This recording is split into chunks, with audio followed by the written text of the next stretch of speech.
এই মুহূর্তে খাগড়াছড়িতে আছেন রিপোর্টার জিতেন বড়ুয়া, সরাসরি যাচ্ছি তার কাছে।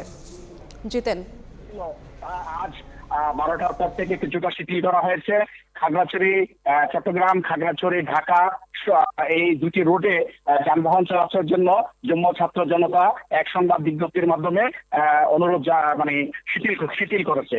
কিন্তু তাদের ডাকা 3 পার্বত্য জেলায় সড়ক অবরোধ কর্মসূচি অব্যাহত রয়েছে।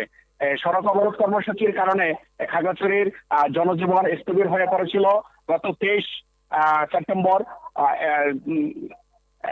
মারমায় এক কিশোরীকে সংঘবদ্ধভাবে যৌন হয়রানি করার কারণে যুগ্ম ছাত্র জনতা তার বিচারের দাবিতে এবং দর্শকদের গ্রেপ্তারের দাবিতে সড়ক অবরোধ কর্মসূচি ডাক দেয়। এই কর্মসূচিটি পরবর্তীতে সহিংসতায় রূপ নেয়। পাহাড়ি বাঙালির মধ্যে সংঘর্ষের সূত্রপাত হয়। খাগড়াছড়িতে মহাজনপাড়া এলাকায় কিছুটা পাহাড়ি বাঙালির ভিতরে মধ্যে সংঘর্ষের সূত্রপাত হয়। সর্বশেষ গুইমারায় সহিংসতা ঘটনায় 3 জন নিহত এবং প্রায় সেনা সদস্য সহ 12-13 জনের মতো আহত হয়েছে। এবং নিহত যে লাশ খাগড়াছড়ি হাসপাতালে রয়েছে, প্রশাসন এখনো তাদের পরিচয় নিশ্চিত করেনি। এই ছিল আমার কাছে সর্বশেষ তথ্য।